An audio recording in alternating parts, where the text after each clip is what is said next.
나만큼은 괜찮겠지라는 착각, 당신도 예외일 수 없다. 우리는 늘 나만큼은 괜찮을 거야 라고 생각하며 살아왔다. 젊을 때는 취업만 하면 평생 직장이 보장될 줄 알았고, 성실하게 일하면 중산층으로 살 수 있을 줄 알았다. 하지만 세상은 그렇게 호락호락하지 않았다. 그리고 지금 60년 대생 베이비 부머 860만 명이 한꺼번에 은퇴하는 상황이 펼쳐졌다. 퇴직을 하면 한숨 돌릴 줄 알았던 사람들이 오히려 더 큰 위기에 내몰리고 있다. 월급이 끊기는 순간부터 모든 것이 바뀐다. 그동안 자녀 교육, 집 대출, 생활비로 빠져나갔던 돈들. 이제는 수입이 없는데도 계속해서 지출이 이어진다. 퇴직금과 연금만 믿고 있었던 사람들은 어느새 노후 파산의 문턱에 서 있다. 아, 이렇게까지 힘들 줄 몰랐어. 이건 남의 이야기가 아니다. 오늘날 은퇴한 많은 베이비 부머들이 피눈물을 흘리며 깨닫고 있는 현실이다. 그렇다면 우리는 정말 아무것도 할 수 없는 걸까? 은퇴 후에도 살아남고 조금이라도 여유 있는 삶을 살 방법은 없는 걸까? 지금부터 이미 은퇴한 사람들의 현실적인 이야기와 함께 해결책을 찾아보자. 사례 1. 35년 대기업 근무, 은퇴 후 일자리 구하려던 김씨의 충격적인 현실. 김씨 62세는 대기업에서 35년을 일하고 퇴직했다. 퇴직 전에는 나는 전문직이니까 은퇴 후에도 충분히 일할 곳이 있을 거야 라고 생각했다. 하지만 현실은 달랐다. 이력서를 100군데 넘게 넣었지만 연락 오는 곳이 없었습니다. 간신히 면접을 가도 나이 때문에 안 된다고 하더군요. 결국 경비 일을 시작했는데 예전엔 후배들에게 지시하던 사람이 이제는 건물 입구에서 인사하며 문을 열어주고 있습니다. 김 씨는 은퇴 후에도 계속 일하면서 용돈이라도 벌 생각이었지만 노동시장은 60대에게 너무나도 가혹했다. 경험 많다는 것은 오히려 기업 입장에서는 연봉이 높을 것 같다는 의미로 받아들여졌고 체력적으로도 젊은 사람들과 경쟁하기 어려웠다. 해결책 은퇴 전에 현실을 받아들이고 직업의 종류를 바꿀 준비를 해야 한다. 예를 들어 나이 제한이 덜한 자영업이나 프리랜서, 온라인 강의, 컨설팅 등의 일을 미리 배워두면 은퇴 후에도 최소한의 경제활동이 가능하다. 사례 2. 퇴직금과 연금만 믿었던 박씨 부부, 5년 만에 생활고에 빠지다. 박씨 65세 부부는 퇴직할 때 꽤 많은 퇴직금을 받았다. 연금도 나오니까 걱정 없을 거라 생각했다. 하지만 5년 만에 통장 잔고가 바닥났다. 퇴직금 3억이 있었지만 주식과 펀드에 넣었다가 반토막이 났어요. 남은 돈으로 생활비를 쓰다 보니 금방 바닥이 났습니다. 연금만으로는 생활비가 부족한데 다시 일할 생각을 하니 자신이 없더라고요. 이 부부는 처음에는 여행도 다니고 맛집도 다니면서 여유롭게 지냈다. 그러나 생활비로 매달 30만 400만 원씩 빠져나가면서 불안해지기 시작했다. 주식에서 큰 손해를 본 것도 타격이었지만 무엇보다 은퇴 후 돈 관리를 제대로 하지 못한 것이 문제였다. 해결책 은퇴 후에는 최대한 돈이 덜 나가는 삶으로 빠르게 전환해야 한다. 특히 고정 지출을 줄이는 것이 중요하다. 큰 집에서 작은 집으로 이사. 불필요한 소비 줄이기. 생활비를 월 200만 원 이하로 맞추는 훈련하기. 현금을 함부로 투자하지 않고 안정적인 상품의 분산. 사례 3. 노후에 집 한 채 믿었다. 벼랑 끝으로 몰린 최 씨의 후회. 최 씨 67세는 30년 넘게 모은 돈으로 수도권 아파트를 보유하고 있었다. 집값이 오르면 팔아서 노후를 편하게 살겠다고 생각했지만 예상치 못한 일이 벌어졌다. 막상 집을 팔려고 보니 매매가 잘 안 되는 거예요. 세금도 많고 원하는 가격에 팔리지도 않았죠. 월세를 받으려고 했지만 세입자 구하는 것도 쉽지 않았습니다. 결국 집을 유지하느라 생활비가 부족해졌어요. 이처럼 집값이 올라서 나중에 팔면 되겠지라고 생각하는 사람들이 많다. 하지만 노후에 집을 활용하는 것은 생각보다 쉽지 않다. 집을 팔아야 할 때 시세가 떨어지면 손해를 볼 수 있고 부동산 시장 상황에 따라 원하는 시기에 매각이 어려울 수도 있다. 해결책.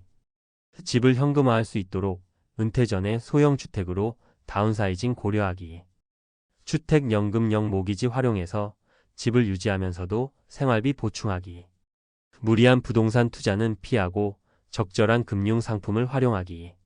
은퇴 후에도 살아남는 방법 준비된 자만이 생존한다. 이제 우리는 선택해야 한다. 막연한 희망으로 버티다가 은퇴 후 벼랑 끝으로 몰릴 것인가? 아니면 지금부터 현실을 직시하고 남은 시간을 제대로 활용할 것인가? 은퇴 후 생존을 위한 필수 전략. 자산 관리 퇴직금을 한 번에 소비하지 말고 연금과 생활비를 철저히 계산하기. 지출 절약 생활비를 최대한 줄이고 불필요한 소비 습관 없애기. 소득 창출 은퇴 후에도 일정한 수입을 만들 수 있는 일을 찾기 프리랜서, 재취업, 소규모 사업. 건강유지 병원비가 가장 큰 부담이므로 건강관리를 철저히 하기. 지금 행동하지 않으면 860만 명의 베이비 부머들이 맞닥뜨릴 피눈물 나는 현실은 바로 당신의 현실이 될 수도 있다. 지금부터라도 철저한 대비를 시작해야 한다. 늦었다고 생각할 때가 가장 빠르다. 당신의 노후 남이 챙겨주지 않는다. 지금 준비하라. 베이비 부머의 은퇴 왜 문제인가? 1. 베이비 부머 세대의 대량 은퇴와 노동시장 붕괴. 19만 6064년생 베이비 부머가 2020년부터 본격적으로 은퇴하면서 860만 명이 한꺼번에 노동시장을 빠져나가고 있다. 이는 한국 경제와 사회 전반에 큰 영향을 미친다. 생산 가능 인구 감소. 노동시장에 남아있는 젊은 인구보다 은퇴하는 고령층이 많아지면서 생산성 하락이 우려된다. 세대 간 부의 불균형. 베이비 부머 세대가 자산을 많이 보유하고 있는 반면 청년층은 집값 상승과 고용 불안으로 경제적 어려움을 겪고 있다.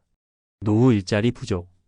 한국의 노동시장은 60대 이상이 지속적으로 일할 수 있는 구조가 마련되어 있지 않다.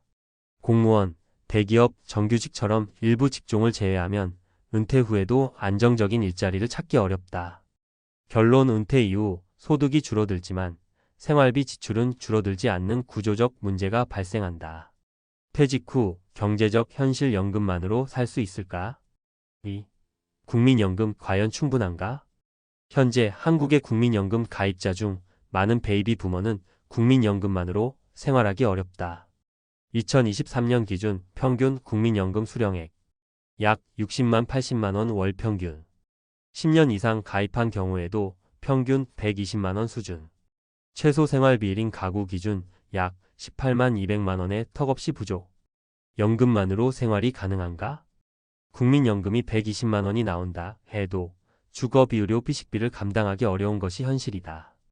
따라서 퇴직 후에도 추가 소득이 없으면 경제적 어려움에 직면할 가능성이 크다. 결론 국민연금만으로 생활을 유지하는 것은 사실상 불가능하며 추가적인 노후 대비가 필수적이다. 퇴직 후 가장 큰 부담, 생활비와 의료비. 3. 고정 지출은 줄어들지 않는다. 퇴직하면 수입이 줄어들지만 지출은 크게 줄지 않는다. 주거비. 수도권의 경우 전월세 부담이 커지고 있으며 노후에도 주택 관련 지출이 계속된다. 자가주택 보유자는 유지비, 관리비, 세금과 부담으로 작용한다. 의료비. 60대 이후 의료비 지출은 연평균 30% 증가. 보건복지부 통계. 노년기의 만성질환, 고혈압, 당뇨, 관절염 등으로 의료비 부담이 급격히 늘어난다. 결론 은퇴 후에도 생활비와 의료비 지출이 지속적으로 증가하기 때문에 퇴직 전에 이를 고려한 재정 계획이 필요하다. 해결책 은퇴 후에도 지속 가능한 경제활동을 위한 3가지 전략. 1. 지출 최적화, 소비 구조를 줄여라. 은퇴 후 가장 먼저 해야 할 일은 지출을 줄이는 것이다. 주거비 절감. 수도권 고가 주택 중소형 주택으로 다운사이징. 전세 반전세 또는 주택연금 활용. 의료비 절감. 건강관리, 식습관, 운동로, 만성질환 예방. 실손의료보험 활용 및 정부의 노인의료지원 제도 활용. 불필요한 소비 줄이기. 전기 지출, 인터넷, 모바일 요금 등 조정. 자동차 유지비 절감, 자차, 대중교통 전환. 이 소득 확보. 은퇴 후에도 현금 흐름을 유지하라. 은퇴 후에도 수입이 발생하는 구조 만들기. 자격증 취득, 경비원, 요양보호사, 바리스타 등. 자영업, 소규모 창업, 배달업, 온라인 강의, 블로그 수익 등. 재취업, 파트타임 근무, 컨설팅, 멘토링. 퇴직 전에 미리 준비해야 할 것. 기존 경력을 활용한 프리랜서 컨설팅 일자리 확보. 퇴직 전 노후 대비를 위한 네트워크 구축. 결론 은퇴 후에도 일정 수준의 경제활동이 가능해야 안정적인 노후를 보낼 수 있다. 3. 자산 관리 노후 자금을 철저히 계획하라. 퇴직 후 재산 유지 전략. 퇴직금을 한꺼번에 사용하지 않고 안정적인 금융 상품에 분산 투자. 단기 고수익보다는 장기적인 안정성을 고려한 포트폴리오 구성. 연금 활용법. 국민연금 외에도 개인연금, 퇴직연금 적극 활용. 연금 개시 시기를 조정하여 수령액을 최적화. 결론 자산을 효율적으로 관리하지 않으면 퇴직 후 몇 년 내로 경제적 위기에 직면할 수 있다. 결론 은퇴 후 삶은 준비된 자만이 생존할 수 있다. 은퇴 후 60년 대생 베이비 부머들은 다음과 같은 문제를 직면한다. 국민연금만으로 생활 불가능. 고정 지출 주거비, 의료비 부담 증가. 노후 일자리 부족. 하지만 미리 준비하면 해결할 방법이 있다. 소비 구조를 조정하여 지출을 줄이기. 퇴직 전부터 추가 소득원을 마련하기. 자산을 관리하여 연금을 최적화하기. 이제 더 이상 나는 괜찮겠지라는 착각에서 벗어나야 한다. 지금 준비하지 않으면 860만 베이비 부머들이 겪는 피눈물 나는 현실이 내일이 될 수 있다. 그렇다면 당신은 지금 어떤 선택을 하겠는가? 평생 열심히 일해서 모은 돈 안전하게 불려야지. 많은 사람들이 퇴직 전까지 이 믿음 하나로 자산을 은행, 보험사, 증권사에 맡깁니다. 나름의 전문가에게 맡겼다는 안도감과 함께 퇴직 후의 삶을 설계하죠. 하지만 현실은 달랐습니다. 은퇴 후 돈이 부족하다는 건 단순히 생활비 문제로 끝나지 않아요. 가족 간 갈등, 정신적 스트레스, 심지어 건강 악화까지 이어집니다. 믿었던 자산 관리 방식이 오히려 독이 되어 돌아온 사례는 생각보다 많습니다. 오늘은 믿었던 자산 관리로 인해 은퇴 후 비참한 현실을 마주했던 3가지 사례를 통해 우리가 어떤 선택을 해야 할지 이야기해 보겠습니다. 본론 은퇴 후 비참한 현실을 피하려면 사례 1. 믿었던 은행의 구조조정 상품. 김철수 씨 60세는 대기업에서 30년간 근무 후 퇴직금을 은행에 예치하며 은퇴를 준비했습니다. 은행 직원의 추천으로 구조조정 금융상품에 가입했죠. 안정적입니다, 고객님. 5년 후 이자로 월 200만 원은 나오실 겁니다. 이 말에 안심한 김 씨는 모든 자금을 그 상품에 넣었습니다. 하지만 몇 년 뒤 해당 은행이 위기를 겪으며 이자율이 대폭 낮아졌습니다. 200만 원을 기대했지만 실제로는 50만 원도 안 되는 돈이 매달 들어왔습니다. 생활비가 부족해지자 김 씨는 결국 아들에게 손을 벌려야 했습니다. 철수 아빠, 퇴직금은 왜 그렇게 다 맡겨버렸어? 아내의 한숨 섞인 말에 김 씨는 고개를 들 수 없었습니다. 교훈 안정적이라는 말만 믿고 모든 돈을 한 곳에 묻는 것은 위험합니다. 분산 투자가 반드시 필요합니다. 사례 2. 보험사의 고수익 보장 믿기. 이영자 씨 58세는 보험 설계사 친구의 추천으로 고수익 연금형 보험 상품에 가입했습니다. 매달 300만 원씩 연금처럼 받을 수 있어. 당장 돈이 부족했던 영자 씨는 친구의 말을 믿고 보험에 가입했지만 2년 후 보험사의 부실 운영으로 약속했던 수익이 반토막이 나버렸습니다. 결국 매달 150만 원으로는 생활이 어려워진 영자 씨는 월세 집을 줄이고 소박한 생활을 시작해야 했습니다. 친구와의 관계도 끊어졌죠. 정말로 나를 위한 조언이었을까? 영자 씨는 깊은 회의를 느끼며 하루하루를 버텼습니다. 교훈 고수익이라는 말은 함정일 가능성이 높습니다. 보험 상품의 구조를 철저히 이해하고 가입해야 합니다. 사례 3. 증권사의 공격적 투자 전략. 박진호 씨 62세는 퇴직 후 증권사의 권유로 주식 투자에 뛰어들었습니다. 퇴직 후엔 이 정도 위험 감수는 하셔야죠. 10% 이상 수익률 보장 가능합니다. 초반 몇 개월은 괜찮았지만 경제 상황이 악화되며 주식시장이 흔들리자 박 씨의 투자금은 반토막이 났습니다. 남은 돈은 다시 회복되지 않았고 박 씨는 은퇴 후의 계획을 전부 접어야 했습니다. 결국 소일거리로 작은 아르바이트를 시작했지만 스트레스로 건강이 악화되었습니다. 내가 너무 욕심을 부렸나? 박 씨는 늦게나마 보수적인 투자의 중요성을 깨달았습니다. 교훈: 은퇴 후 공격적인 투자는 큰 위험을 수반합니다. 안정적이고 보수적인 투자 방식을 택하는 것이 필요합니다. 결론: 나만의 자산 관리 전략이 필요하다. 이 세 가지 사례를 보면 공통점이 있습니다. 전문가를 믿고 맡겼지만 결과적으로 자신이 제대로 관리하지 않았다는 점이죠. 결국 자신의 자산은 자신이 지켜야 합니다. 분산 투자: 은퇴 자금을 한 곳에 몰아넣지 말고 은행, 연금, 부동산, 현금 등 다양한 형태로 분산하세요. 상품 이해: 복잡한 금융 상품에 가입하기 전 반드시 조건과 리스크를 확인하세요. 현실적인 기대: 고수익을 보장받기보다는 안정적이고 지속 가능한 수익을 목표로 설정하세요. 결국 은퇴 자산 관리의 핵심은 안정성, 분산, 그리고 신중한 선택입니다. 은퇴 후의 삶은 돈이 곧 자유입니다. 누구에게나 비참한 말로를 막을 기회는 있습니다. 하지만 그 기회는 지금 준비하지 않으면 오지 않습니다. 당신의 은퇴 후 삶은 당신의 선택에 달려 있습니다. 지금이라도 올바른 선택을 하세요. 전문가 칼럼: 은퇴 후 비참한 말로를 막으려면 지금 준비해야 합니다. 돈 잘 맡겼다 믿었는데 이렇게 될 줄은 몰랐어요. 많은 은퇴자들이 퇴직 후 겪는 비극의 시작은 이 한마디로 요약될 수 있습니다. 누구나 안정적이고 여유로운 은퇴 생활을 꿈꿉니다. 하지만 잘못된 자산 관리와 막연한 믿음은 은퇴 후의 삶을 무너뜨릴 수 있습니다. 오늘은 전문가의 시각에서 은퇴 후 비참한 현실을 피할 수 있는 구체적이고 실질적인 방안을 제시하려 합니다. 1. 믿었던 금융사, 알고 보니 내게 적이더라. 금융사와 은퇴자 간의 관계는 신뢰가 중요합니다. 그러나 금융사의 목적은 어디까지나 수익 창출입니다. 즉, 고객의 이익보다 자신들의 이익을 우선시할 수밖에 없습니다. 은행은 안정적인 자산 증식을 약속하지만 숨겨진 수수료나 낮아지는 금리는 종종 고객의 발목을 잡습니다. 보험사나 증권사 역시 마찬가지입니다.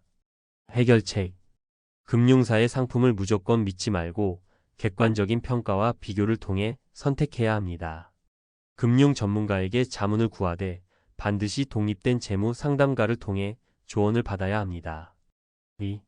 한 곳에 모든 걸 맡기지 마세요. 많은 은퇴자들이 실수하는 부분은 모든 돈을 한 군데에 맡기거나 한 가지 상품에 의존한다는 점입니다. 분산 투자는 투자 원칙의 기본 중 기본입니다. 그렇지 않으면 시장 변동성, 금융사의 부실 운영, 혹은 상품 구조 변화에 따른 손실이 전체 자산에 치명타를 입힐 수 있습니다. 전문가 팁: 은퇴 자산은 최소한 세 가지로 분산하세요. 현금성 자산, 안정적인 연금 상품, 그리고 실물 자산 부동산 등. 비상금을 반드시 별도로 마련해 두세요. 최소 6개월에서 1년 정도의 생활비는 현금으로 보유해야 합니다. 3. 고수익 미끼에 흔들리지 마세요. 이 상품은 10% 수익 보장입니다. 이 얼마나 달콤한 말입니까? 하지만 고수익을 약속하는 상품은 그만큼 높은 위험을 감수해야 합니다. 특히 은퇴자는 수익보다 안정성이 중요한 시기입니다. 수익률에 집착하다 보면 결국 큰 손실로 이어질 수 있습니다. 사례에서 배우는 교훈: 은퇴 자산은 원금 보존이 최우선입니다.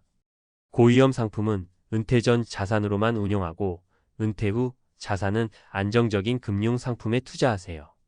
4. 내 돈은 내가 지켜야 합니다. 전문가들은 자산 관리를 맡기기 전에 자신이 기본적인 금융 지식을 갖춰야 한다고 강조합니다. 금융사는 고객의 돈을 관리해주는 파트너일 뿐 책임을 지는 주체는 아닙니다. 당신의 돈을 가장 잘 아는 사람은 결국 당신 자신입니다. 실천 방법: 재무 교육 온라인 강의나 서적을 통해 기본적인 금융 지식을 배우세요. 자산 점검: 최소한 매년 한 번은 전체 자산 현황을 점검하세요. 투명한 관리: 가족과 자산 관리를 공유하고 전문가의 도움을 받아 투명하게 운영하세요. 사례로 본 실질적인 대안: 사례 1. 분산 투자로 안정성을 확보한 김영수 씨 65세. 퇴직 후 김영수 씨는 퇴직금을 현금 30%, 연금 상품 40%, 소규모, 상가, 투자 30%로 나눴습니다. 경제 위기 때에도 상가 임대료가 생활비를 뒷받침했고 연금 상품의 안정성 덕분에 심리적 불안도 없었습니다. 핵심 퇴직금을 분산 투자에 안정성을 확보하세요. 사례 이 자산 관리를 가족과 함께한 박순자 씨 62세. 박순자 씨는 퇴직 후 아들과 함께 자산 관리를 시작했습니다. 가족과 정보를 공유하고 함께 결정을 내린 덕분에 위험한 고수익 상품을 피할 수 있었습니다. 가족과의 신뢰가 자산 관리에 큰 힘이 되었습니다. 핵심 가족과 함께 자산 관리를 논의하고 투명성을 유지하세요. 사례 3 독립재무상담가의 도움을 받은 이정훈 씨 58세. 이정훈 씨는 독립된 재무상담가를 통해 맞춤형 자산 관리 계획을 세웠습니다. 은행과 보험사의 상품을 비교해 최적의 옵션을 선택할 수 있었고 불필요한 수수료를 줄일 수 있었습니다. 핵심 객관적인 재무 전문가의 도움을 받으세요. 결론 은퇴 후 비참한 삶을 막는 마지막 조언. 은퇴 자산 관리는 단순히 돈의 문제가 아닙니다. 이는 곧 당신의 삶의 질, 가족과의 관계, 그리고 심리적 안정으로 이어집니다. 지금까지 잘못된 선택을 했다면 지금부터라도 바꿀 수 있습니다. 분산 투자 다양한 금융 상품으로 위험을 줄이세요. 객관적 조언 독립적인 재무 전문가의 도움을 받으세요. 지속적인 학습 스스로 금융 지식을 쌓아야 합니다. 마지막으로 기억하세요. 은퇴 후의 삶은 당신의 선택으로 달라집니다. 오늘부터라도 조금 더 신중하게 준비하고 관리한다면 당신의 노후는 비참한 말로가 아닌 여유로운 삶으로 이어질 것입니다. 당신의 돈은 당신의 인생입니다. 절대 남에게 맡기지 마세요. 퇴직하면 제주도로 내려가자. 이 말 얼마나 많이들 들어보셨나요? 도시에서 지친 삶을 내려놓고 푸른 바다와 느긋한 공기를 품은 제주에서 제2의 인생을 시작하겠다는 은퇴자들의 꿈. 저도 그랬습니다. 퇴직금과 그동안 모아온 전 재산을 정리해 아내와 함께 제주에 내려갔습니다. 텃밭이 있는 전원주택, 마당 끝에 서면 멀리 바다가 보이는 풍경, 마을 장터에서 채소 사고 여유롭게 커피 한 잔 마시는 일상 이 모든 게 현실이 되는 줄 알았죠. 하지만 2년 뒤 제 손엔 통장 잔고 3만 원, 월세 보증금도 못 낼 지경이 되어 서울로 다시 올라와야 했습니다. 거지라는 표현이 과하다고요? 아닙니다. 자존심도 통장도 바닥을 친 경험은 지금도 악몽처럼 떠오릅니다. 이 이야기가 단지 한 사람의 실패담으로 끝나지 않길 바랍니다. 지금도 제주살이를 꿈꾸는 수많은 분들에게 진짜 현실을 알려드리고 싶어 이 글을 씁니다. 첫 번째 사례는 59세에 은퇴하고 제주로 이사한 어씨입니다.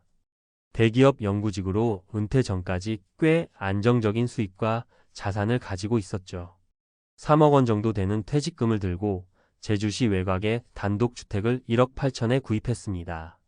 리모델링에 5천, 생활비 여유를 위해 7천을 남겨뒀다고 합니다. 그런데 문제는 예기치 못한 유지비였습니다. 제주도는 생각보다 돈이 많이 드는 섬이었습니다. 폭풍에 날아간 지붕 수리비, 곰팡이 제거, 한파에 터진 수도관까지 전원주택은 손이 많이 가는 구조였고 수도 전기 연료비는 육지보다 훨씬 비쌌습니다. 더구나 농사를 지어 자급자족하겠다는 생각도 현실에서는 번번이 실패. 한 달에 200만 원이면 살겠지 싶었지만 실제로는 35만 400만 원이 나가더랍니다. 결국 1년 반 만에 통장이 바닥났고 집을 팔려고 내놨지만 잘 팔리지 않아 헐값에 처분하고 육지로 돌아와야 했습니다. 두 번째는 62세 여성 B씨의 이야기입니다. 평생 학원 강사로 일하다가 이젠 좀 쉬자며 제주로 홀로 내려갔죠. 노후를 위해 20평짜리 아파트를 전세로 얻고 자동차도 한 대 장만했습니다. 처음 몇 달은 정말 행복했답니다. 하지만 곧 외로움이 찾아왔고 지역 커뮤니티에 적응하지 못하면서 고립감이 심해졌습니다. 친구도 없고 일거리도 없고 말동무 하나 없는 하루하루가 견디기 힘들더라는 거죠. 다시 학원 일을 해보려 해도 제주 내 일자리는 드물고 시급도 30% 이상 낮았습니다. 결국 적금 깨고 생활하다가 전세 보증금 돌려받고 다시 경기도로 올라왔다고 합니다. 제주에서 사람은 더 외로워진다는 말 그땐 몰랐답니다. 마지막으로 소개할 분은 퇴직 후 게스트하우스 창업을 위해 제주로 간 60세CC입니다. 은퇴 전 직장생활 30년, 늘 꿈꿔온 숙박업을 직접 해보겠다는 열정으로 시작했죠. 문제는 제주도 관광업의 현실이었습니다. 비수기에는 손님이 아예 없고 성수기엔 대형 업체와의 경쟁에서 밀렸습니다. 마케팅의 문외한이었던 CC는 손님을 꾸준히 끌어오지 못했고 운영비가 수입보다 더 많이 나가 결국 2년 만에 폐업. 인건비 줄이겠다고 혼자서 청소, 정리, 손님 응대까지 다 하면서 건강까지 무너졌다고 합니다. 돈보다 더 큰 걸 잃고 돌아왔다고 말합니다. 이 세 사례의 공통점이 뭘까요? 막연한 기대, 비현실적인 계산, 그리고 계획 없는 은퇴 이주입니다. 은퇴 후의 삶을 낭만적으로만 생각하면 반드시 현실의 벽에 부딪히게 됩니다. 제주도는 분명 아름답고 매력적인 곳이지만 은퇴자에게 결코 만만한 곳은 아닙니다.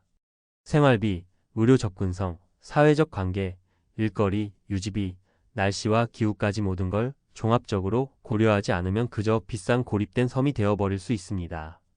이 글을 읽고 있는 여러분 중에도 지금 제주 이주를 계획하고 계신 분이 계시다면 꼭 다시 한번 계산기 두드려 보시길 바랍니다. 단순히 집값이 싸다, 공기가 맑다, 은퇴 후 힐링이라는 이미지로만 접근하면 큰 코 다칠 수 있습니다. 요즘 유행하는 전원생활, 시골 이주, 제주살이는 멋지지만 그 이면에는 보이지 않는 리스크가 많습니다. 은퇴 후 가장 중요한 자산은 현금 흐름과 사회적 연결, 그리고 의지할 수 있는 생활 기반입니다. 아무리 예쁜 집을 지어놔도 외롭고 아플 때 손잡아줄 사람 하나 없다면 그곳은 천국이 아닌 감옥일 수 있습니다. 저는 다시 서울로 올라와 작은 원룸에 살며 아르바이트를 하면서 하루하루 살아가고 있습니다. 언뜻 보기엔 실패처럼 보일지 몰라도 이제는 진짜 은퇴 준비란 무엇인가를 알게 되었기에 오히려 고맙다고 생각합니다. 은퇴는 끝이 아닌 철저히 준비된 두 번째 인생의 시작이어야 합니다. 여러분의 노후, 제주도처럼 아름답기만 한 꿈이 아니라 현실에서도 지속 가능한 행복이길 진심으로 바랍니다. 먼저 제주살이 왜 실패로 끝나는가? 를 현실적으로 뜯어보면 크게 네 가지 이유로 요약됩니다. 첫째, 제주도는 생각보다 생활비가 훨씬 많이 듭니다. 많은 분들이 서울보다 집값 싸고 공기도 좋고 마당 있는 집에서 여유 있게 살 수 있다는 생각으로 이주를 고민하시죠? 그런데 실제로는 생활비가 수도권보다 3040% 더 나올 수 있습니다. 왜냐고요? 예를 들어볼게요. 제주에 있는 전원주택은 기름 보일러, 지하수 펌프, 전기 온풍기 등을 돌리는 경우가 많습니다.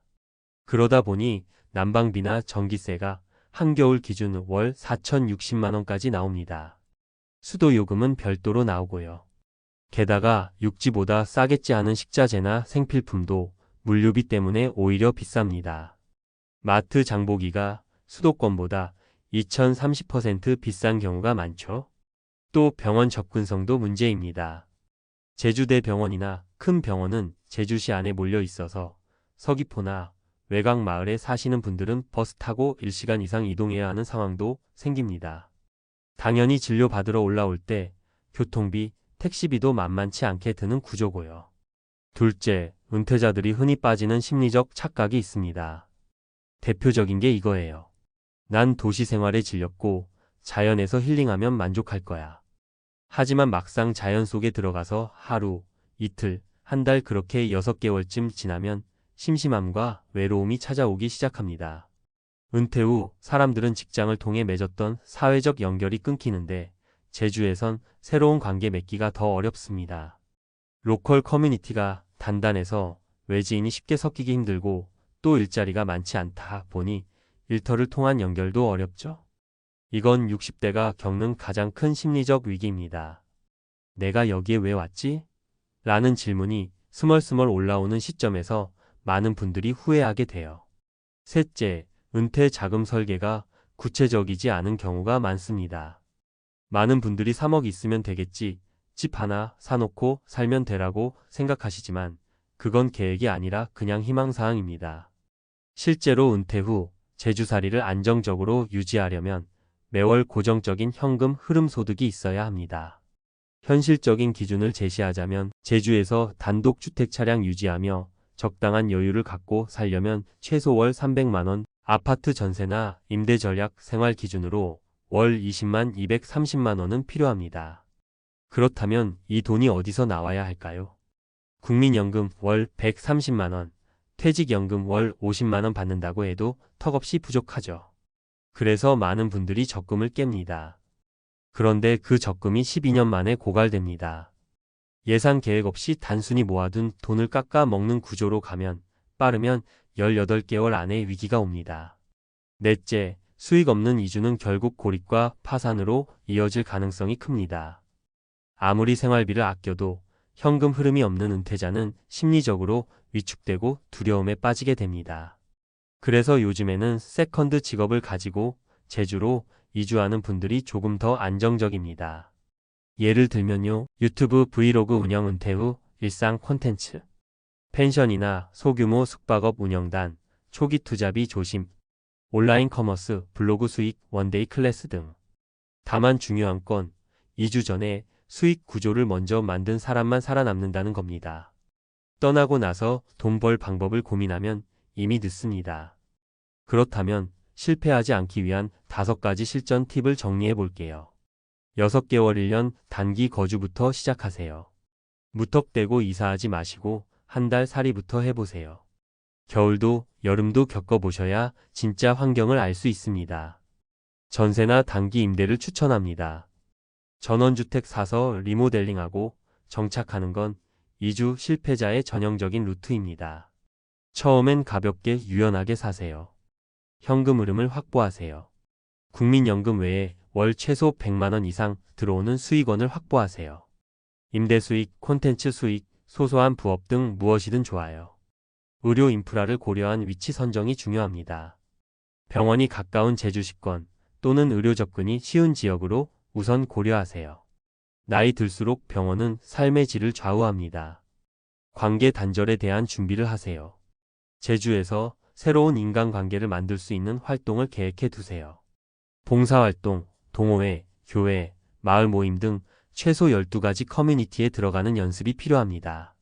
마지막으로 은퇴 후 제주 이주를 꿈꾸는 분들께 꼭 드리고 싶은 말이 있어요. 당신이 떠나려는 곳의 현실을 모른다면 그건 꿈이 아니라 도박입니다. 제주는 아름다운 섬이지만 잘못 준비하면 그곳은 은퇴자의 무덤이 될 수 있습니다.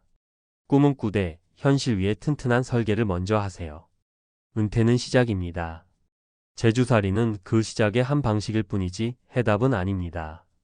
당신의 은퇴가 단지 예쁜 풍경이 아니라 지속 가능한 삶이 되길 진심으로 응원합니다. 중산층인 줄 알았는데 현실은 하위 50%. 자산 순위의 진실. 서론. 나도 뭐 평범하게 살아왔고 남들만큼은 모아놨겠지. 이 말 은퇴 앞둔 50대, 60대 분들 사이에서 자주 듣습니다. 30년 넘게 회사 다니고 애들 대학까지 보내고 집도 한 채 있으면 스스로를 중산층이라고 생각하게 되잖아요. 근데 말이죠. 막상 자산 통계를 들여다보면 우리가 상상했던 중산층이 아니라 하위 50%에 속해 있는 경우가 생각보다 많습니다. 왜 그럴까요? 그건 바로 우리가 생각하는 자산과 실제 자산 순위 기준이 다르고 무엇보다 현금 흐름과 노후 대비가 전혀 다른 문제이기 때문이에요. 오늘은 그 충격적인 실체를 함께 짚어보고 은퇴 후에도 당당하고 자유롭게 살 수 있는 방법을 이야기해 보려 합니다. 본문. 자, 그럼 먼저 전국 자산순위 커트라인 2024년 기준을 한번 보실까요? 순위 순자산 기준, 부동산, 금융자산, 부채. 상위 10% 약 11억 원 이상. 상위 30% 약 5억 원 이상. 상위 50% 약 3억 원 내외. 하위 50% 3억 원 미만. 하위 30% 1억 원 미만. 놀라셨죠? 나는 서울에 7억짜리 집 있는데? 하시는 분도 계실 거예요. 근데 그 집에 살고 있다면 현금화할 수 있는 자산은 거의 없는 거나 마찬가지입니다. 게다가 대부분의 분들이 부채까지 끼고 있기 때문에 실질 자산 순위는 생각보다 훨씬 낮은 경우가 많아요. 그럼 이런 현실에서 우리는 어떻게 은퇴 준비를 해야 할까요? 돈이 없으니 불안하다가 아니라 있는 돈으로 어떻게 살 것인가가 핵심이에요. 자, 이제 실제 사례를 통해 한번 들여다볼까요? 사례 1. 서울 아파트 한 채에 전부를 걸었던 60대 김 씨.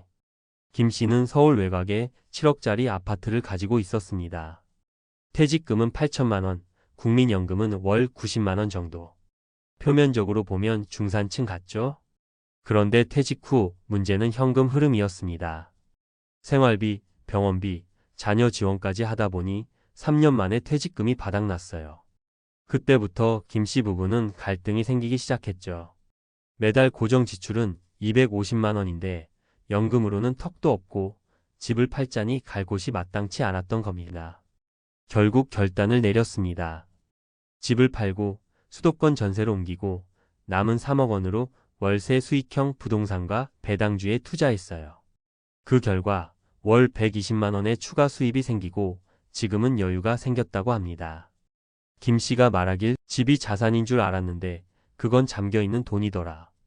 이제야 진짜 내 돈으로 사는 기분이야. 정말 뼈있는 이야기 아닙니까? 사례 2. 평생 월급만 믿고 살았던 59세 이 과장. 이 과장은 33년을 한 중견기업에서 일했고 월급은 꾸준했어요. 퇴직할 때 받은 돈은 1억 2천만 원, 집은 없고 전세살이. 국민연금은 75만 원 예정. 열심히 살았는데 왜 이렇게 불안하지? 퇴직 6개월 차 이렇게 느꼈다고 합니다. 그러다 친구 권유로 경비 자격증을 따고 주 5일 오전 근무를 시작했어요. 월 110만 원. 처음엔 자존심이 상했지만 지금은 이렇게 말합니다. 일하니까 생활이 정리되고 사람도 만나고 건강도 챙기게 되더라. 돈보다 루틴이 생겨서 좋아. 그는 지금도 커피값 아끼며 작은 금액을 투자 공부하며 자산을 불려가고 있어요. 늦지 않았습니다. 지금 시작하면 됩니다. 사례 3. 지방에서 소박하게 살아가는 박할머니의 지혜. 박할머니는 15년 전 남편과 함께 귀촌했습니다. 시골 집은 본인 명의, 자산은 총 1억도 안 됐어요. 하지만 텃밭에서 농사지은 채소, 직접 담근 장, 마을 공동체에서 나누는 물건들 덕분에 생활비가 한 달 70만 원이면 충분했죠. 국민연금 60만 원 틈틈이, 공예품 판매 30만 원 월 90만 원. 하지만 할머니는 지금이 내 인생에서 제일 여유로운 때라고 웃으며 말합니다. 중요한 건 자산 규모가 아니라 소비를 줄이고 삶을 단순화한 것, 그리고 자기만의 방식으로 일상을 즐기는 것이었어요. 결론 중산층이라는 착각에서 벗어나라. 자, 오늘 이야기 정리해 보겠습니다. 집 있으니 괜찮다는 말, 이제는 통하지 않습니다. 자산 규모가 아니라 현금 흐름, 소비 패턴, 삶의 구조가 핵심입니다. 노후는 숫자 싸움이 아니라 생활 설계의 문제입니다. 은퇴 후 우리는 새로운 인생을 시작해야 합니다. 어디서 살고, 어떻게 돈을 벌고, 어떤 방식으로 소비할지를 스스로 설계해야 합니다. 그게 자산 순위보다 더 중요한 진짜 부자가 되는 길이에요. 늦었다고요? 절대 아닙니다. 지금 내 자산 상태를 정확히 파악하고 고정 수입 만들기, 소비 다이어트, 생활 구조 재설계를 시작하세요. 진짜 노후의 여유는 얼마를 가졌느냐가 아니라 어떻게 쓰느냐에 달려 있습니다. 중산층의 착각에서 벗어나 진짜 나다운 은퇴를 지금부터 준비해 보자고요. 중산층 착각에서 벗어나 은퇴 후 진짜 여유를 만드는 3단계 전략. 우리가 하위 50%든 중산층이든 중요한 건 지금부터 어떻게 움직이느냐입니다. 자산 순위는 바꿀 수 없을지 몰라도 삶의 질은 오늘의 선택으로 완전히 달라질 수 있어요. 그럼 이제 구체적인 3단계 전략을 알려드릴게요. 이건 누구에게나 필요한 은퇴 후 생존 전략이기도 하고 동시에 삶의 품격을 지키는 방법이기도 합니다. 1단계 내 자산 상태를 있는 그대로 들여다보자. 많은 분들이 난 대충 이 정도는 될 거야 하고 추측으로 판단합니다. 그런데 실제로 계산해보면 예상을 벗어나는 경우가 많습니다. 그래서 있는 그대로 직시하는 것이 첫 번째입니다. 집값에서 대출금 빼고 남는 순자산, 퇴직금, 연금 수령 예상액, 금융자산 예금, 적금, 펀드, 주식 등 매월 고정 지출과 생활비. 이렇게 정리해서 월마다 플러스가 나는지 마이너스가 되는지부터 체크하세요. 그게 바로 내 현실입니다. 그리고 이게 있어야 다음 단계 전략이 제대로 작동합니다. 2단계 은퇴 후 생활비 구조를 다시 설계하자. 여기서 핵심은 줄이는 것보다 구조를 바꾸는 것이에요. 가장 쉬운 실천은 바로 고정비 줄이기입니다. 자동차를 유지할 것인지 없애고 대중교통이나 카쉐어링으로 바꿀 것인지, 주거비 전세자 가월세를 줄일 수 있는지, 보험, 통신, 구독 서비스 등에서 쓸데없는 고정 지출이 있는지, 식비와 외식, 유흥비가 지나치게 높은 건 아닌지. 많은 분들이 생활비를 줄이기 싫어해요. 그런데 실제로는 삶의 질을 유지하면서도 30%는 줄일 수 있는 항목들이 있습니다. 이건 가난해지는 것이 아니라 불필요한 낭비를 걷어내는 일입니다. 팁: 꼭 필요한 소비만 남기고 그 외 항목은 없어도 되는 지출이라고 명확히 구분해 보세요. 3단계 작지만 지속 가능한 수입원을 만들어 보자. 이제 마지막 전략입니다. 바로 은퇴 후에도 들어오는 수입을 만드는 것인데요. 이건 정말 중요합니다. 작아도 괜찮아요. 포인트는 지속 가능성입니다. 예를 들어 이런 방식이 있어요. 월세 수익형 부동산, 작은 오피스텔, 다가구 한 칸 등. 배당주나 ETF 투자로 월 2,050만원씩 배당 받기. 자격증 활용해서 간단한 아르바이트, 경비, 바리스타, 미용 보조 등. 유튜브, 블로그, 전자책 판매 등 디지털 기반 수익화. 텃밭 농사, 직거래, 장터 활용 수익. 귀촌하신 분들. 이 중 하나라도 성공하면 매달 5만 100만원 수준의 수입이 생깁니다. 그럼 연금 추가 수입으로 삶의 숨통이 확 트이죠. 게다가 일을 한다는 자체가 정신건강, 신체 건강에도 엄청난 도움이 됩니다. 은퇴하고 집에서 TV만 보던 분들이 다시 사회와 연결되면서 활기를 되찾는 경우가 정말 많아요. 마무리하며 당신은 자산보다 훨씬 큰 가능성을 가지고 있습니다. 우리가 자산 순위를 보고 충격을 받는 이유는 그 수치가 곧 우리의 삶을 평가하는 기준처럼 느껴지기 때문입니다. 하지만 여러분, 정말 중요한 건 자산 규모가 아닙니다. 그 자산으로 어떤 선택을 하느냐, 내 삶을 어떻게 설계하느냐, 어떻게 줄이고 어떻게 채우느냐. 이게 은퇴 후 인생을 바꾸는 진짜 힘이에요. 중산층이라는 단어에 안주하지 마세요. 실체 없는 중산층보다 실속 있는 하위권이 더 행복할 수 있습니다. 이제부터는 숫자가 아닌 삶을 중심에 둔 은퇴 준비를 하셨으면 좋겠습니다. 당신의 은퇴 절대 늦지 않았습니다. 지금부터 다시 시작해도 충분히 멋진 인생이 기다리고 있어요. 우리 함께 준비해요. 지금 바로 여기서부터요.